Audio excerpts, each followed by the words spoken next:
Mesdames et messieurs, bonjour. Merci de rester fidèles au programme de Walfadjri. Bienvenue à votre émission Opinion qui reçoit ce dimanche Abdou Fall, membre du comité directeur du PDS, conseiller régional à Thiès et président du club Convergence Plurielle. Monsieur Fall, bonjour. Bonjour. Merci d'avoir répondu à notre invitation. C'est avec plaisir, je le fais. C'est un plaisir partagé. Merci. Les rumeurs vous annoncent sur le départ. Qu'en est-il? Êtes-vous toujours membre du PDS? Oui, absolument.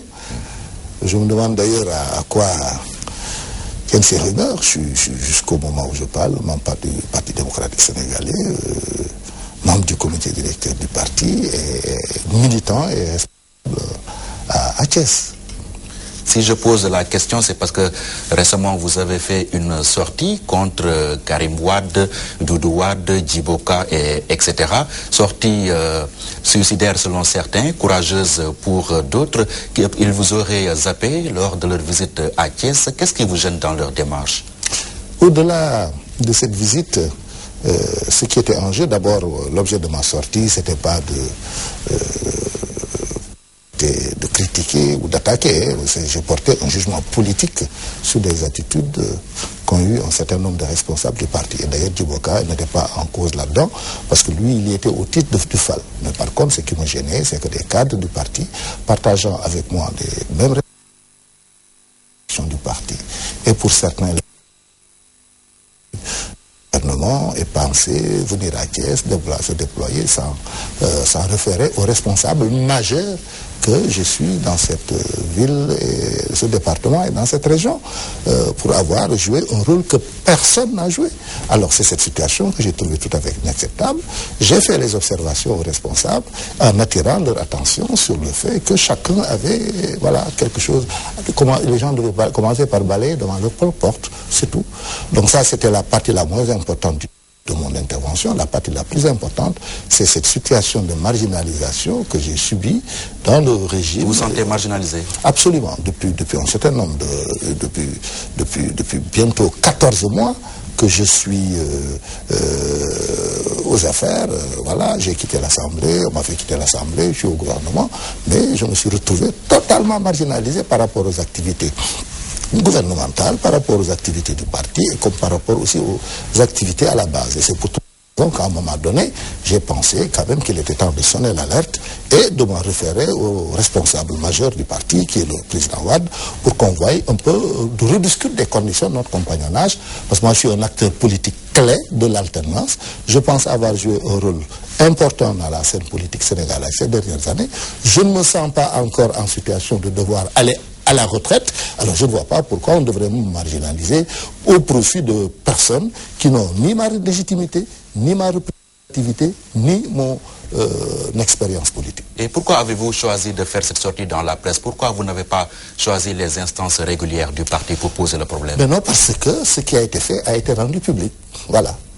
Il y a des activités qui ont été déployées dans la commune de Thiès sur au moins une période de 2 mois, et qui ont été couronnées par l'installation d'un organe tout à fait créé dans des conditions tout à fait nébuleuses, et annoncé comme devant les activités du parti à Thiès, organe duquel j'ai été totalement exclu. J'ai pensé qu'il était le temps d'arrêter. Comme l'affaire a été rendue publique, ma prise de parole devait être une prise de parole publique. Oui, l'histoire récente du PDS a montré que ceux qui se sont attaqués à Karim Wade l'ont appris. Ce qui pousse certains observateurs à penser que vous avez signé votre arrêt de mort politique. Est-ce que c'est votre avis? Non. D'abord, je n'ai pas attaqué Karim, j'ai bien fait une observation. C'est un frère du parti qui peut se tromper, qui peut commettre des erreurs, comme moi je pense. J'ai pensé que l'attitude qu'ils ont eue avec moi à Thiès était inélégante, elle était inamicale et elle était inacceptable. Et je l'ai dit, c'est tout. Alors, ceci dit, franchement, cette logique de, si on touche, si on est en divergence avec un tel... C'est intouchable, c'est un fait dans votre parti. Non. En tout cas, moi, ce sont des types de considérations qui ne sont pas... qui n'existent pas chez moi. Je ne fonctionne pas sur ce modèle-là. Je suis un homme politique, je suis un homme d'État, dans un parti démocratique. Lorsque je constate des choses qui ne vont pas dans le sens, à mon avis, des intérêts du parti, je le dis et je le fais remarquer. C'est tout, et en toute fraternité. Lors de sa visite à Thiès, Maître Wade a oublié de citer votre nom, pour dire le moins, alors qu'il citait les responsables du département. En êtes-vous pour autant frustré? Ah non, c'est pas une problème, j'ai trouvé ça anormal et c'est pourquoi d'ailleurs j'ai rendu public ma décision, j'ai fait l'annonce publique de quand même rappeler à l'ordre pour dire je ne peux plus continuer de fonctionner dans ce parti, dans ce parti et dans ces conditions. Et n'êtes-vous pas là en train de payer votre incapacité à déboulonner Idrissa Seck dans la ville de Thiès? Bon, écoute, on ne peut pas parler d'incapacité. Vous savez, on a géré un processus. Le processus, c'est quoi? Moi, lorsque j'arrivais en Thiès en 2004, Thiès était entre les mains d'Idrissa qui contrôlait la commune, le département et la région. En 2007, il a eu plus de 70% des suffrages de la région. Et il contrôlait la mairie. Et le président Wade lui avait donné les moyens de faire un investissement de plus de 50 milliards sur la seule commune de Thiès. Et il était Premier ministre, il avait tous les pouvoirs quasiment au niveau de l'État et sur la base de la confiance que le président lui avait accordée. Alors, un leader politique aussi ancré dans une ville aussi politique que Thiès, disposant de moyens aussi colossaux, si moi j'y vais, on était avec que j'ai trouvé sur place, parce que le parti avait été complètement décimé, voilà, on était dans une situation d'opposition. Alors qu'ailleurs, les responsables, parce que le point de repère, c'est quoi? C'est les élections locales. Ceux qui ont perdu, c'est ceux qui avaient des communes et qu'ils ont perdu. Nous, on était dans l'opposition, on était dans un processus de reconquête. Et par rapport à la situation qu'on a connue à Thiès et aux difficultés qu'on a rencontrées et qu'aucun dirigeant n'a rencontré, je pense que les résultats que nous avons obtenus méritaient plutôt les félicitations du parti. Nous avons réduit de moitié l'écart qui nous séparait dans la commune. Nous avons reconquis 10 sur les 15 collectivités locales de la commune et du département. Avec des moyens dérisoires? Quasiment sans, dans des conditions particulièrement difficiles. Au niveau de la région, nous avons reconquis la première place. Aux dernières élections régionales, la liste que moi, Abdou Fall, j'ai dirigée, on est arrivé à tête avec 115 000 voix, suivi de Benno qui avait 95 000 voix et de Réumi avec 77 000 voix. C'est ainsi qu'on a eu 24 conseillers régionaux, Benno en a eu 23 et Réumi en a eu 21. Il a fallu qu'ils se coalisent pour nous priver de la direction. Alors donc, des cadres politiques qui font un travail dans des conditions aussi difficiles, dans le cadre d'une ville verrouillée et minée, où même les activités d'État n'étaient plus possibles. Alors si on arrive à obtenir dans cette situation des résultats aussi importants, si on ne nous félicite pas et qu'on nous porte la responsabilité d'un échec, nous n'avons pas échoué, nous sommes dans un processus de reconquête qui n'est pas achevé. Ceux qui ont échoué, c'est ceux qui avaient des communes et qui se sont arrangés pour les perdre. Avez-vous abandonné le combat à Thiès au profit de Idi? Ben non, le problème, je le dis encore, je ne suis pas en politique contre les gens. Moi, ma conception de la politique, ce n'est ni contre les gens, ni contre des choses. Je fais de la politique pour les gens et pour les choses. Alors, écoutez, quand j'arrivais à Thiès, mon objectif, c'était pas de chasser Idi. Ah non, du tout, soyons très clairs. Ah oui. Mon objectif, c'était de reconquérir l'électorat du parti à Thiès. Ma cible, ce n'était pas Idi. Ma cible, c'est les Thiessois. Mais c'est tout comme. Mais écoute, s'il en découle une défaite de sa part, et c'est ça le but de la compétition politique. Mais je vous dis que je refuse de me confiner dans des conflits interpersonnels. Nous sommes en démocratie. Je pense que ce qui fait le charme et ce qui fait la santé de la démocratie, c'est cette capacité que des hommes politiques, ayant des ambitions opposées, ayant des intérêts différents, ayant des visions différentes, puissent aller à la conquête des suffrages pour permettre aux citoyens de les arbitrer. Moi, c'est ça ma conception. J'ai une conception positive de la politique, je n'ai pas une conception guerrière et belliqueuse de la politique. Est-ce vrai que vous avez demandé de venir militer à Dakar, comme l'a dit le président de la République? Le président, je ne me souviens pas qu'il l'ait dit et je ne l'ai jamais demandé. J'étais à Dakar à un moment donné. En 2004, il y a eu une crise. Voilà. Qui avait fait que j'avais suspendu mes activités. Voilà. Lorsque la crise a été surmontée, je devais me redéployer dans une ville. Et comme Dieu a fait que m'a accordé la grâce d'être aussi représentatif à Thiès qu'à Dakar pour des raisons familiales, écoute, j'ai décidé de me redéployer à Thiès parce qu'un homme politique sans base est un arbre sans racines. Comme j'avais suspendu mes activités et que j'ai décidé de reprendre, alors là, je me suis dit, je vais me déployer à Thiès cette fois-ci. Mais je n'étais pas allé à Thiès pour aller en guerre contre Ce n'est pas ma conception de la politique et je pense que c'est une conception arriérée de la politique. Les citoyens sont assez mûrs pour faire les choix en toute souveraineté et au profit de l'offre politique qui cadre le mieux avec leurs intérêts et leurs visions. Oui, Abdou Fall, le constat il est presque unanime. Il y a un malaise profond qui règne au Parti démocratique sénégalais. Chaque jour, les langues se délient dans cette formation d'où on dit qu'il y a une seule constante. Maître Wade, vous les autres, vous êtes des variables. Alors ce malaise est quoi, à votre avis? Bon, écoute, notre parti souffre de la maladie des partis sénégalais de façon générale. Je pense qu'en matière de gouvernance des partis, il y a énormément de choses à voir. Retournons en arrière, comme ça nous permet de dépassionner le débat et de le dépersonnaliser. Quelles ont été les raisons qui ont été à la base de la défaite du Parti socialiste en 2000? Le président Diouf, qui a hérité du parti, n'a pas compris que le contexte historique dans lequel Senghor l'avait installé à la tête du parti n'est plus le même.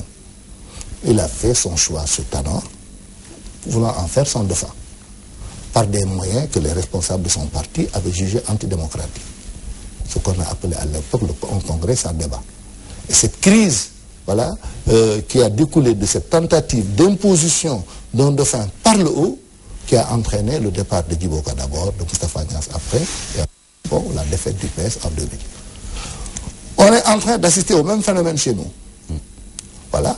Alors, on n'a pas su gérer le débat interne, et il y a chez nous, il y a eu des chocs d'ambition, manifestement. Idrissa a été dans la course pour la succession. Macky aussi, du fait des responsabilités que le président lui avait confiées, a été dans la course. Aujourd'hui, il apparaît de plus en plus, si on regarde froidement et objectivement, que notre frère Karim Wade semble être aussi, en tout cas, des actes qui indiquent qu'il est aussi dans la course. Et son père l'aide dans ce sens. Bon, ça, c'est un autre débat. Permettez-moi de livrer les faits.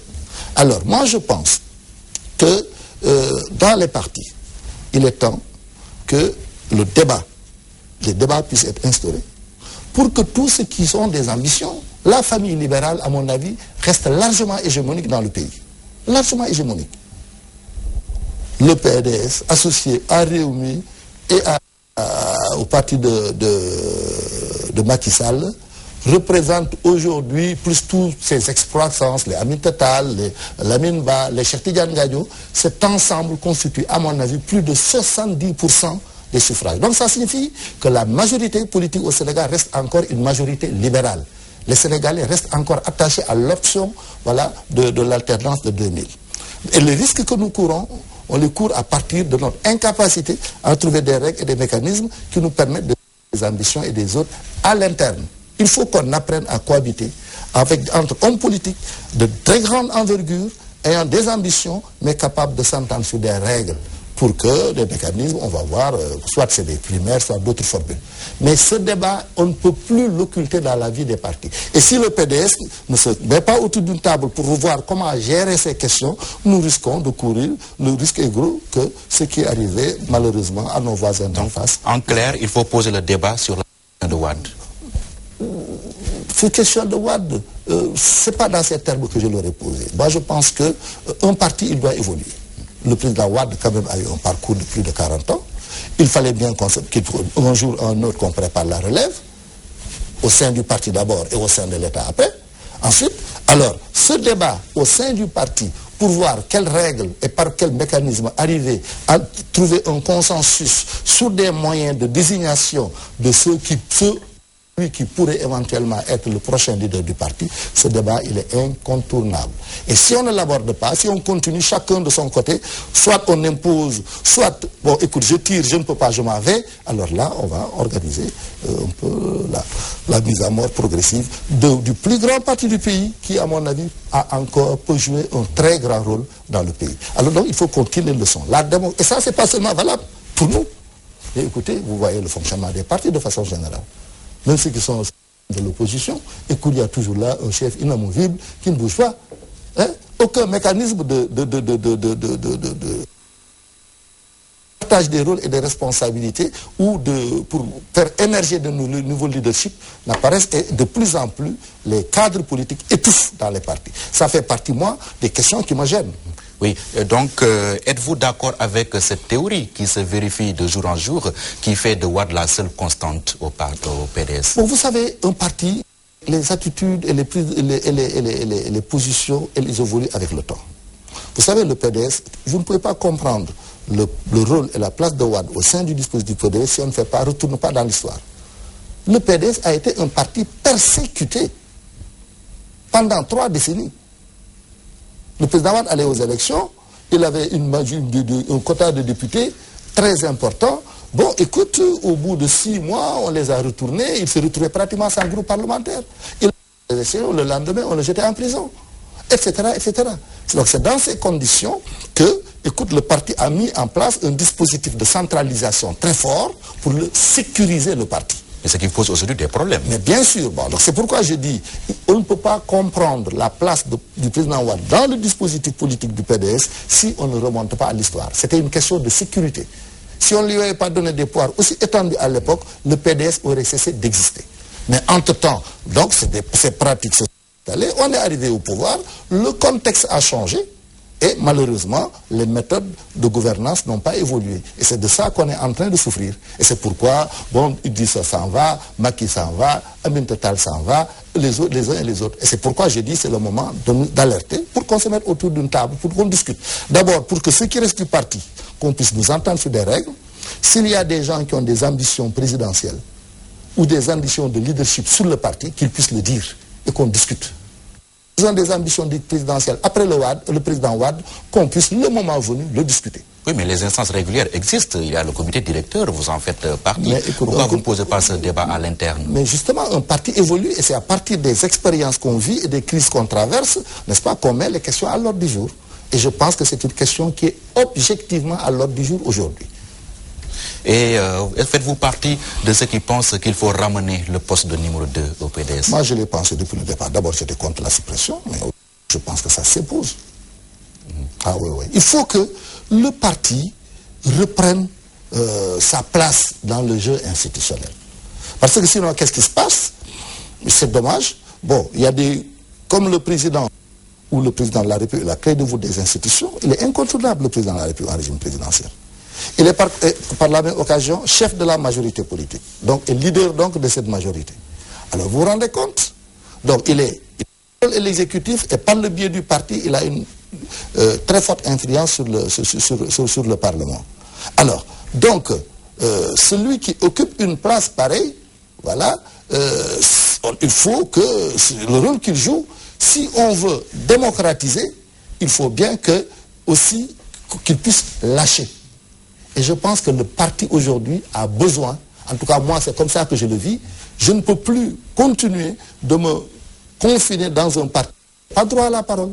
On n'a pas la possibilité d'exprimer ses ambitions, voilà, et où on a construit également des règles qui permettent à ceux qui veulent compétir de le faire à partir de critères arrêtés de commun accord.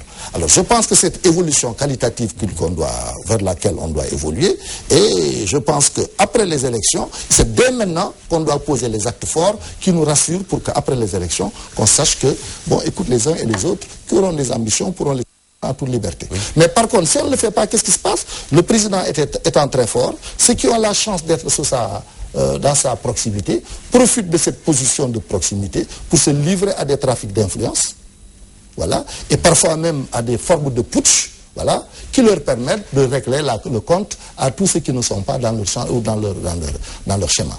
Et ça, c'est pas acceptable. C'est ce qui se passe actuellement au PDS. Je pense qu'il y a beaucoup de gens qui profitent de leur proximité avec le président pour, franchement, livrer à des actes qui ne vont pas dans les sens des intérêts du parti et du régime. Et vous en êtes victime, vous? Ah, je le pense aussi. Voilà. Et c'est pourquoi je pense qu'il est temps que le président Wade prenne une posture d'arbitre au sein du parti et qu'il laisse les différents acteurs majeurs s'entendre, discuter et s'entendre sur des règles.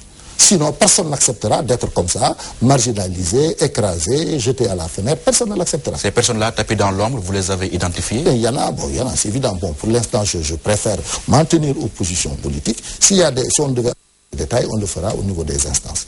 Et je pense aussi, très sincèrement, que moi, j'ai toujours été très clair sur les questions. J'ai été un partisan résolu de retrouver la famille libérale. J'ai même été jusqu'à proposer la mise en place d'un groupe de contact Et j'avais à l'époque proposé que le professeur Iba Der Thiam et doyen Jacques Diop, voilà, groupe auquel je comptais m'associer, parce que bon, moi, j'ai ma conception de la politique, j'ai une conception, disons, ce qu'on pourrait appeler un leadership fédérateur. Ça correspond à mes convictions et à mon... Alors, c'était pour qu'on puisse organiser les retrouvailles de la famille libérale, pour qu'on puisse obtenir une majorité qui nous sécurise et qui nous donne les moyens de passer au premier tour, et après maintenant, qu'on discute entre nous pour voir comment nous distribuer les responsabilités. Et c'est l'occasion d'ailleurs pour moi de dire, moi, ayant constaté que chaque acteur dans la famille libérale joue son propre jeu, moi, il ne m'intéresse que lorsqu'on est ensemble et unis dans une équipe. Mais que personne ne me voit en train de courir derrière Bamba ou derrière Mademba. Je ne serai ni avec Idi ni dans le parti de Idrissa. Parce qu'on vous annonce chez Idi. Je ne serai dans aucun parti de qui que ce soit. Voilà. Je suis encore dans le PDS. Si on s'entend sur des règles qui nous permettent vraiment de davantage démocratiser le fonctionnement du parti, je reste dans le PDS. Si le parti, comme il a continué de le faire, continue de m'exclure, j'en tirerai toutes les conséquences. Voilà. Et écoutez, moi j'ai eu un parti avant de connaître le PDS. Je ne suis pas dans la logique de reconstruction d'un parti. La CDS. Voilà. Le remettre au bout du jour. Du tout. Voilà, je ne vais pas être le 250e parti du Sénégal, ça ne m'intéresse pas. Mais je compte, avec les amis qui partagent avec moi une certaine conception de la politique et du développement, constituer un groupe politique, voilà, qui va jouer un rôle. Ce rôle, on le joue, et c'est ça notre ambition, parce que le PDS est notre parti. Voilà, mais à condition qu'il fonctionne de manière qui nous permette d'exister, de jouer notre rôle et d'apporter notre contribution et de nous sentir utiles. Mais moi, je ne suis pas encore au stade où je dois être dans le... comme c'est le football qui a l'ordre du jour avec la CAN, voilà, je ne vais pas être remplaçant. Je ne suis pas encore remplaçant, je suis titulaire. Je ne vais pas rester dans un club où on me met sur le banc de touche pendant 14 mois. Je ne l'accepte pas. Vous n'avez rien gagné de votre fusion avec le PDS? Ah si, voilà, si, ah, beaucoup. Quand même, bon, nous avons pu... Écoutez, ne vous trompez pas. Faire la politique, il faut un bon parti. Et moi, je pense que les deux grands bons partis au Sénégal, je le dis souvent au risque de, voilà, créer... Voilà. Quand on vous entend parler, on a l'impression que vous avez perdu au change. Hein? Ah non, du tout. Dans ça, je suppose, il faut qu'on y revienne. Moi, je dis qu'on ne peut pas réussir un bon cadre pour qu'il puisse donner toute la mesure de son talent, il lui faut un bon parti. Je pense que le PDS est un bon parti. Les deux grands partis que je considère vraiment comme des partis nationaux, des partis structurés, bon, c'est aussi lié à l'histoire du Sénégal, c'est le PDS et le PS. Maintenant, il y a des groupes politiques forts. Il y a des groupes politiques forts. Voilà. Mais les partis avec des appareils électoraux, des partis vraiment dignes de ce nom, à mon avis, j'en vois pas plus de deux, à mon avis. Sinon, il y a les partis qui sont plutôt des groupes de propagande, c'est les partis d'obédience marxiste qui sont des partis d'intellectuels. Mais vraiment, partis de masse, partis de pouvoir, pour moi, je vois, c'est ces deux-là que je vois. Maintenant, ce qui ne signifie pas que les autres leaders et les autres forces politiques ne sont pas aussi des forces significatives qui peuvent même avoir leur change. Je ne le dis pas. Alors, par conséquent, donc, et moi, je pense, avec nos frères, ont adhéré au PDS en 98 dans l'opposition, dans le cadre d'une fusion, au moment où ce n'était pas évident du tout. On a apporté quelque chose au parti et en retour, le parti nous a beaucoup donné. Écoute, quand même, j'ai eu depuis lors une expérience ininterrompue du pouvoir. Il n'est pas évident que si on était dans des petits partis d'intellectuels, on aurait pu accéder à ce niveau-là. C'est pas possible. Oui, mais un de vos anciens compagnons, Cheikh Diop, est aujourd'hui persécuté par le régime. Ah oui, c'est évident. Bon, là aussi, ça fait des choses qui me font très mal, ça je l'avoue. Surtout que ce sont des actes que je trouve tout à fait inacceptables, injustifiés. Voilà, pour le rôle que Cheikh a joué dans le parti, lorsqu'on était dans l'opposition, pour le rôle qu'il a joué pour que le mouvement syndical de l'époque ne soit pas dressé et mobilisé contre notre candidat. Il s'est constitué presque un rempart au sein de la CNTS de l'époque. Et si Cheikh ne s'était pas battu comme il l'avait fait, moi je peux garantir que le président Madia Diop aurait pu déstabiliser le régime entre 2000 et 2007. Alors celui qui abat tout ce travail, si aujourd'hui on le traite de cette façon, je dis que je trouve ça inacceptable. Qu'avez-vous fait pour prendre sa défense? Ah non, mais écoute ça, ne vous en faites pas, ce que je devais faire, je l'ai fait. Et je continue de le faire. Ça n'a pas prospéré, on dirait. Ah si, parce que si les gens avaient obtenu ce qu'ils voulaient, la CNTS aurait été complètement liquidée aujourd'hui. Mais il est encore là, debout, et de toute façon, il est assez grand pour pouvoir se défendre. Les travailleurs ont acquis un niveau de maturité, d'organisation et de conscience tel qu'ils pourront défendre leurs instruments. Mais il n'arrive pas moins qu'en tant que démocrate, voilà, je suis été particulièrement peiné par le traitement qu'on a voulu appliquer à Cheikh. Et je le soupçonne de l'avoir fait simplement parce que c'est un ami proche d'Abdou Fall, compte tenu de notre proximité. Il paie de sa proximité avec vous. Hein? Il paie un peu de sa proximité. Je pense en partie, et ce n'est pas acceptable. De toute façon, les travailleurs de ce pays, voilà, vont protéger leurs instruments de lutte. De ce point de vue, franchement, moi, je n'ai aucun souci. Oui, pour en revenir, vous disiez tout à l'heure que c'est un bon parti, mais est-ce que vous pensez que c'est un parti qui va survivre à Wade, à ce rythme? Moi, je pense qu'il faut que le parti, qu'on le réforme, et de façon profonde. Il y a deux questions fondamentales, à mon avis, que le président Wade doit régler. Et s'il les règle, il rendra un énorme service au pays, en plus des services qu'il lui a déjà rendus. C'est la refondation des institutions et la réforme du parti. Il faut que le centre de gravité du parti se déplace du leader vers une équipe. Nous vivons un contexte historique où, je le dis et je le répète, je l'ai dit 1000 fois dans le parti, l'ère du leader charismatique est révolue. Le système d'autorité de type vertical est révolu. L'ère du leader sauveur est révolue. C'est le temps du leadership partagé. C'est le temps des team leaders, des équipes leaders. Et c'est le temps de trouver, c'est le moment où, une fois que des équipes sont construites, autour d'une plateforme, moi aujourd'hui, Abdou Fall, personne ne peut me mobiliser derrière sa personne. Le problème au PDS, c'est le jeu absolu. Voilà.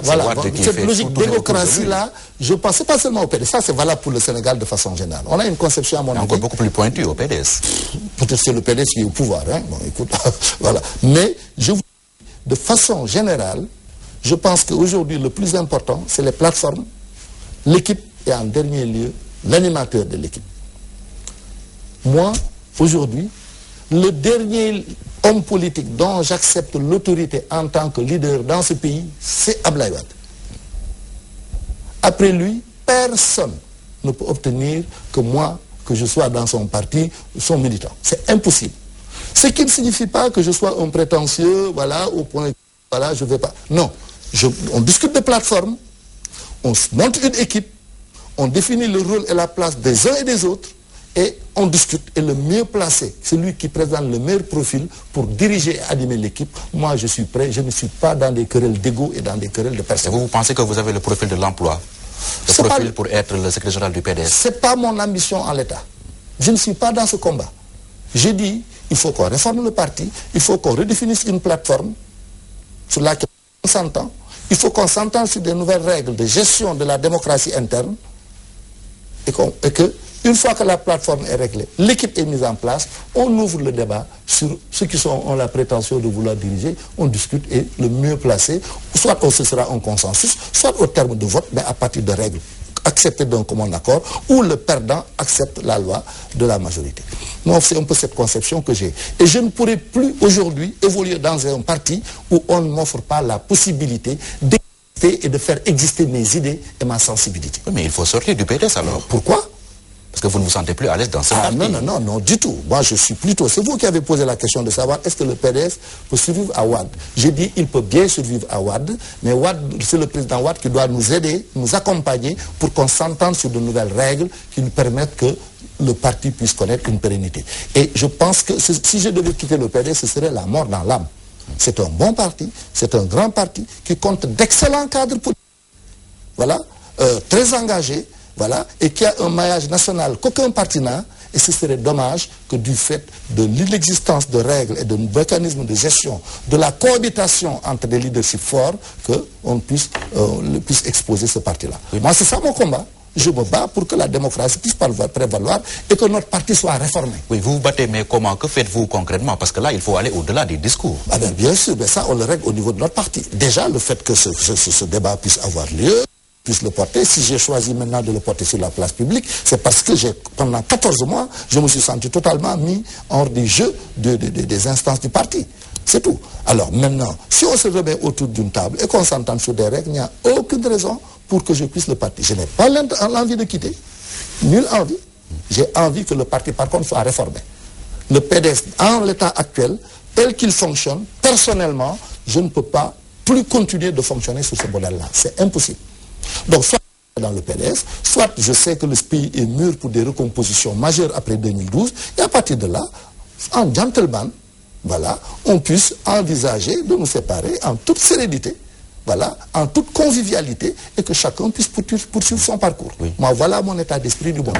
Donc, je serai acteur, si Dieu me prête vie. Je compte être acteur. Je souhaiterais continuer de le faire dans le parti, mais dans un parti rénové. Si ce n'est pas possible, je reprends ma liberté et je participe à la recomposition politique dans la perspective des changements à venir en 2000. Parce que quel que soit X, le pays est mûr pour des mutations politiques majeures. Et j'entends, avec mes amis, rester des acteurs majeurs comme on l'a été avant 2000. Donc votre option est claire, vous n'êtes pas d'accord, mais vous avez choisi de mener le combat à l'interne. Oui, pour le débat, pas en termes de combat, un débat. Parce que vous savez, dans une démocratie... Combat, parce que quand on sait qu'on a affaire à Wade... non, c'est pas un combat, c'est un débat, on soulève des idées. Mais le président Wade est universitaire, c'est un intellectuel, il est avocat, c'est un démocrate. Ah non, le président Wade n'est pas réfractaire aux idées. Hein. À deux reprises, j'ai été dans des réunions, à deux reprises, j'ai été dans des réunions où le président Wade lui-même a dit, en comité directeur, je pense qu'on doit pouvoir envisager, dans un futur pas lointain, que des primaires et des courants soient acceptés dans le parti. Le président Wade lui-même. Vous savez, Idrissa Seck est venu en comité directeur poser le débat sur la candidature du président Wade. On l'a discuté pendant des heures. Et ça n'a gêné personne. Il a été exclu par la suite. Non, il a été exclu parce qu'après le débat, après qu'une majorité se soit dégagée, il a persisté pour garder sa candidature. Or, un parti ne peut pas avoir d'un candidat. Mais il a posé le débat, on l'a discuté. Et le président Wade a été le premier à dire, écoutez, laissez-lui la liberté de dire son opinion et maintenant discutons. Une majorité s'est dégagée. Et moi je pense qu'aujourd'hui, s'il était resté, ensemble, on aurait pu poursuivre les réformes dans le parti et à terme arriver à garder intact notre parti, soudé et uni, voilà, mais le moderniser aussi. Donc voilà. Vous regrettez son départ, le départ de Idi? Je regrette le départ de Idi, je regrette le départ de Macky, je regrette le départ de Gadio, de Aminta et de Lamine Ba. Oui. Devant cette situation, Abdou Fall, au PDS, vous faites partie des rares à élever le ton. D'où est-ce que vous pensez tirer cette légitimité, vous qui n'avez rejoint le PDS qu'en 1998? Pas qu'en 1998, j'ai fait quand même 15 ans dans le parti. J'ai été le premier homme politique à avoir... Pas membre fondateur du PDS. Non, voilà, j'ai rejoint le PDS. Mais j'ai eu mon parcours avant le PDS. N'oubliez pas. Moi, c'est depuis les années 70, dans les forces de gauche, à la suite de 68, que nous nous sommes organisés tout jeunes dans les courants de gauche ici, et dans la clandestinité. En 75, nous avons participé, voilà, à la fondation du RND, avec le professeur Chirac. En 83, nous avons été membres fondateurs du PLP, jusqu'en 93. En 1996, nous avons créé notre parti et nous avons été le premier parti à avoir fait fusion avec la PDS dans l'opposition au moment où j'étais député. Alors, donc moi, et j'ai été député élu sur la liste départementale de Dakar. Ça, je le rappelle. Et le président Wade avait tout fait pour me mettre sur la liste nationale. C'est pour pouvoir être confortable aujourd'hui, comme je le suis, que j'ai dit non. Il ne faudrait pas que je vienne et qu'on dise qu'Abdou Fall a un parti d'intellectuels. Il vient simplement, il a fait tout ce bruit pour se faire adouber par le président Wade. Je suis allé à la base. Parce que cette année, le parti avait décidé que tous les cadres allaient aller sur le terrain, sur les listes départementales. Idrissa à Thiès, Ousmane Ngom à Saint-Louis, les Ablaye Faye à Dakar. Et moi, j'ai dit au président Wade, vous pouvez m'investir soit à Dakar, soit à Thiès. Je suis autant à l'aise ici que là-bas. Finalement, il m'a mis sur la liste de Dakar. Que nous avons été, à l'époque, nous avons gagné Dakar, la commune de Dakar. Avec une différence de 435 voix. Donc c'est à l'arraché. Alors, tout ça, je l'ai fait pour construire ma légitimité à la base. Donc votre pedigree et votre trajectoire politique plaident en votre faveur. Je suis parfaitement à l'aise. Je revendique une légitimité dans le PDS que les militants de 1974. Une égale légitimité. Ah oui.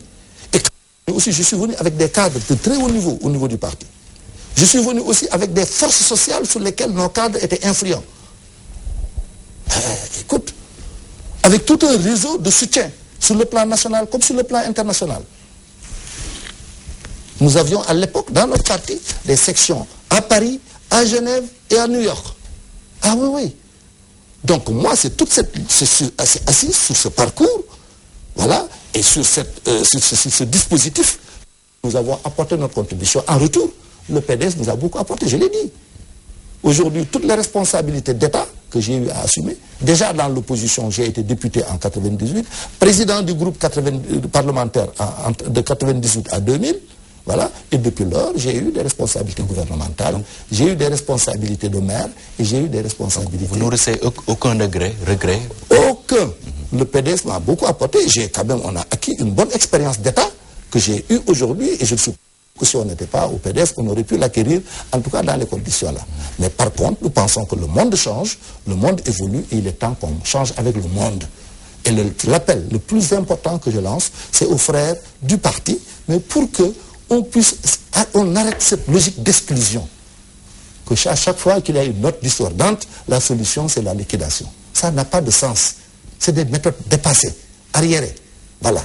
Il faut qu'on puisse nous tolérer, voilà, tout en restant fidèle à notre programme, à notre plateforme, à notre leader.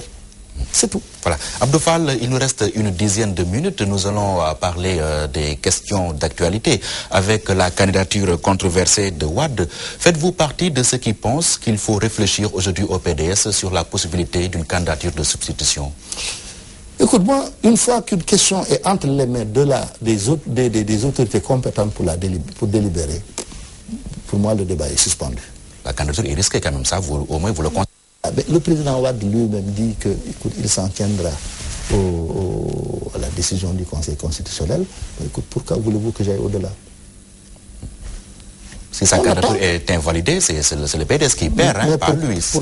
Pourquoi on devrait envisager l'invalidation? Vous ne l'envisagez pas du tout? Oui, pourquoi l'envisager? Soyons optimistes. Donc le PDS qui risque de ne pas avoir un en 2012, cela ne vous fait ni chaud ni froid? Mais non, mais je dis, je reste positif et je reste optimiste. Le président Wade lui-même a dit qu'il s'en tiendra à la décision du Conseil constitutionnel. Attendons que le Conseil se prononce. A priori, je ne vois pas pourquoi il prend une décision qui pourrait entraîner les difficultés dont vous faites état. Oui. Après la candidature de Wade, il y a la question de la violence politique qui sévit dans ce pays à quelques semaines du début de la campagne électorale. Quel commentaire vous inspire cette situation? Je trouve que c'est un échec pour tous les acteurs politiques de ce pays. Le pari de la démocratie, c'est de trouver une issue pacifique au conflit nécessaire qui se développe dans une société humaine, voilà, et en particulier dans le champ du pouvoir, pour l'exercice, la conquête et l'exercice du pouvoir. Alors, si le Sénégal, qui a quand même une tradition, connu une vie institutionnelle ininterrompue depuis 300 ans, qui a connu une démocratie jugée exemplaire de par le monde, qu'on a à une crise de confiance au point que les acteurs politiques, dans leur camp, comme entre les camps, ne puissent plus se parler, au point qu'on soit dans une logique d'escalade, susceptible de remettre en cause, voilà, la paix civile de notre pays, je trouve que c'est un échec. En tout cas, personnellement, j'assume ma part d'échec si le pays devrait être exposé à des convulsions dans le cadre d'un jeu politique normal. Et qui a intérêt à faire régner le chaos dans ce pays? Personne n'y a intérêt. Personne. Alors c'est pourquoi, moi je pense qu'il n'est pas encore trop tard pour un sursaut. Il faut que les acteurs politiques se parlent. Ouais. Il faut qu'on se parle. Et je pense aussi que le camp libéral, c'est nous qui avons la responsabilité de la gestion du pays, le camp libéral aussi a une très lourde responsabilité là-dedans. Parce que déjà, moi je pense que je ne désespère pas que au sein du camp libéral, que les différents candidats puissent se parler. Idrissa et Macky, quelle est leur différence du point de vue programmatique, en dehors des ambitions portées par les uns et par les autres? Ils sont tous issus de la politique. Ils ont eu tous à peu près le même itinéraire. Le président Wade est leur leader. C'est lui qui les a formés, qui les a encadrés et qui les a propulsés. Mais écoute, il n'est pas trop tard pour qu'on se parle, à mon avis. Et que la famille libérale, qui représente aujourd'hui plus de 70% des suffrages, mais puisse passer au premier tour. L'opposition s'oppose et, écoute, on réorganise notre famille pour pouvoir poursuivre les grands chantiers que nous avons ouverts pour le Sénégal. Et de ce point de vue, je lance aussi un appel à notre frère Karim Wade. Parce que Karim aussi a une très lourde responsabilité dans cette affaire. Ah oui. Ah oui, je le pense. Parce qu'aujourd'hui, s'il y a, il déploie une activité personnelle, dans ce que j'appelle, continue malheureusement d'appeler les échappées solitaires, qui font qu'il entretient dans l'imagerie populaire l'idée qu'il est presque en train de battre campagne.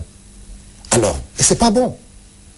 Je lui lance fraternellement un appel pour que ceux qui laissent autour de lui, qui sont en train d'encourager dans cette voie, lui fassent comprendre que son salut est dans l'unité. Son salut est dans le travail d'équipe. Pas au raid solitaire. Au raid solitaire. C'est en équipe qu'on pourra gagner. C'est une équipe qui gagne dans le monde d'aujourd'hui. Et la famille libérale réunie, on gagne au premier tour. Mais si chacun essaie de jouer son petit jeu, d'abord les gens n'en ont pas la force, ils n'en ont pas la légitimité, et ils exposent leur majorité à des convictions. Regardez ce qui s'est passé aux élections locales. Aux élections locales, Macky par là, il dit par là, nous on a été traversés par nos convictions, et pratiquement les grandes villes, toutes les grandes villes sont aujourd'hui entre les mains de Benno. Les socialistes ne peuvent gagner que par défaut, en exploitant nos divisions, les divisions de la famille libérale. Alors c'est pourquoi moi, le seul débat qui m'intéresse, c'est le débat de la famille libérale. Si, de l'unité, s'ils ne s'entendent pas, ils n'ont qu'à gérer leur guéguerre personnelle, je ne serai ni derrière Macky, ni derrière Idi, ni derrière personne. Je reprends ma liberté et je continue ma voie pour le Sénégal. Vous avez cité son nom, on reproche son père de vouloir lui léguer le pouvoir. C'est votre avis? Moi, franchement, je ne suis pas là. Je pense que le président Wade gère une famille politique. Aujourd'hui, il faut qu'il se mette en posture d'arbitre et qu'il mette les uns et les autres à l'aise. Mais si on assiste aujourd'hui à ce qu'on appelle le groupe de Karim et ses amis, à des raids solitaires. Alors, et ça, c'est pas acceptable. Il faut qu'il soit dans l'équipe avec tout le monde. C'est comme ça qu'on pourra gagner. Et le président Wade doit sonner l'alerte. Arrêtez là, voilà, siffler comme on dit la fin de la récréation. Que les cadres du parti, tous qu'on se mette autour d'une table, que les éléments historiques, parce que le sentiment le plus largement partagé, c'est que les éléments historiques qui étaient là avant l'alternance vivent de plus en plus le sentiment d'être des exclus au profit de ce qu'on pourrait appeler la nouvelle génération. La génération du concret. Ça, c'est pas bon. C'est pas bon. En politique, ce qui compte, c'est pas ce qui est. Ce qui compte, c'est ce qui est dans la conscience des gens et dans leur cœur. Car il n'est pas dans le cœur des gens. Non. C'est le phénomène. Lorsque le phénomène de ce sentiment d'abandon. Voilà. C'est ça, cette perception au profit de gens, de nouveaux venus, c'est un peu ce sentiment très largement partagé qui peut être source de profond malaise. Et c'est ce malaise persistant qui peut gêner notre... Alors c'est pourquoi je pense que c'est le moment que le président se mette en posture d'arbitre, qui toute sa famille, ses amis d'hier, ses amis d'aujourd'hui, tous ces jeunes qui sont ambitieux, l'ambition légitime, mais qu'ils comprennent que c'est en équipe qu'on peut gagner. Ce n'est pas dans les échappées en solitaire qu'ils vont s'en sortir. Tout compte fait, vous dites, attention les gars, on peut perdre le pouvoir en 2012. Ah non, je pense que jusque-là, il n'y a aucune raison pour que notre camp ne triomphe pas, mais si on ne s'arrête pas pour opérer les réajustements, discuter et nous entendre sur des règles qui mettent les uns à l'aise et les autres à l'aise, je pense qu'il est gros quand même que d'aller au-devant de déconvenus. Et c'est ce qui est dommage pour nous et pour le pays. Vous, personnellement, allez-vous battre campagne pour Wade en 2012? Je te dis, je suis dans le parti. Si le parti crée des conditions qui me permettent de jouer mon rôle, oui. Mais si le parti m'exclut, comme s'il ne voulait pas de ma participation à la campagne, moi je battrai campagne autour de mes idées. Donc vous n'êtes pas dans le directoire de campagne du président? Pour l'instant, je ne suis dans rien du tout. Et vous trouvez ça anormal? Inacceptable. Et injuste. La faute à qui? Je ne sais pas, je constate, voilà. De toute façon, moi en politique, je ne perds pas mon temps. C'est les faits que je gère. Quand il y a des faits que je n'accepte pas, je le dis. Si je n'obtiens pas réparation, je prends mes responsabilités. C'est tout. L'opposition actuellement a-t-elle les moyens de battre Wade en 2012? L'opposition, pour moi, l'opposition, c'est le PS. Si vous parlez du PS, bon, le PS ne représente pas aujourd'hui plus de 20% de l'électorat. Je suis même généreux. C'est pas uniquement le PS, hein? C'est qui? Il y a Idrissa Seck, il y a Macky Sall, il y a les autres. Je les considère comme des membres de la famille libérale. Maintenant, s'ils persistent et se radicalisent, ils seront dans l'opposition. Et à partir de là, bon, voilà, on verra. Si nous, on arrive à nous rassembler, dans des conditions que je viens de décrire, il n'y a aucune raison que nous ne puissions pas triompher. Nos chances restent intactes. Mais il y a des choses importantes à faire d'ici les élections. Ouais. Abdou Fall, on en est à la fin de cette émission. Merci quand même d'être venu à cette émission Opinion qui recevait, mesdames et messieurs, Abdou Fall, membre du comité directeur du Parti démocratique sénégalais, conseiller régional à Thiès et président du club pluriel. Merci, monsieur le ministre d'État. Merci. Rendez-vous est pris pour dimanche prochain. Au revoir.